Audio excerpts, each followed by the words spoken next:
হাসপাতাল থেকে ছাড়া পেলেও কবে পুরো ফিট হয়ে মাঠে নামবেন অভিষেক শর্মা জানা নেই। টি-20 বিশ্বকাপে পাকিস্তানের বিরুদ্ধেও তিনি খেলতে পারবেন না বলে ইঙ্গিত মিলেছে সূর্যকুমার যাদবের মন্তব্যে। তবে ভারতীয় শিবিরে আসার খবর, ড্রেসিং রুমে থাকছেন অভিষেক। তিনি কেমন আছেন সেই প্রশ্নের জবাবও দিয়েছেন। বৃহস্পতিবার নামিবিয়ার বিরুদ্ধে জয়ের পর ড্রেসিং রুমে গিয়ে ভিডিও তুলছিলেন অর্শদীপ সিং। সেখানেই দেখা যায় ভারতীয় ওপেনারকে। দেখে স্পষ্টই বোঝা যাচ্ছে যথেষ্ট ক্লান্ত তিনি। তবে ভিডিওতে অর্শদীপের প্রশ্নের জবাব দেন অভিষেক। বলেন, ডাল ভাত খাচ্ছি, বেশ ভালো, তবে আমি খুব একটা ভালো নেই। অর্শদীপের প্রশ্ন, তোমাকে তো বেশ রোগা লাগছে।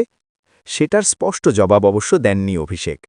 উল্লেখ্য, পেটের সমস্যার কারণেই অভিষেকের ওজন হু হু করে কমেছে বলে শোনা গিয়েছিল। তাকে দেখেও বেশ রোগা লাগছে বলেই জানিয়েছেন ক্রিকেট প্রেমীরাও। উল্লেখ্য, অসুস্থতা নিয়েই মার্কিন যুক্তরাষ্ট্রের বিরুদ্ধে খেলতে নেমেছিলেন অভিষেক, কিন্তু প্রথম বলেই আউট হয়ে মাঠ ছাড়েন। তারপর থেকে আর দেখা পাওয়া যায়নি অভিষেক শর্মার। দিল্লি পৌঁছনো, কোচ গৌতম গম্ভীরের বাড়ি নিমন্ত্রণ রক্ষা, হাসপাতালে ভর্তি, সমস্তই ঘটেছে লোকচক্ষুর অন্তরালে। গতকাল তাকে হাসপাতাল থেকে ছাড়া হলেও নামিবিয়ার বিরুদ্ধে নামতে পারেননি। মাঠে না হলেও অন্তত অভিষেককে চোখের দেখা দেখতে পেয়েছেন ক্রিকেট প্রেমীরা। অসুস্থতা নিয়েই মার্কিন যুক্তরাষ্ট্রের বিরুদ্ধে খেলতে নেমেছিলেন অভিষেক, কিন্তু প্রথম বলেই আউট হয়ে মাঠ ছাড়েন।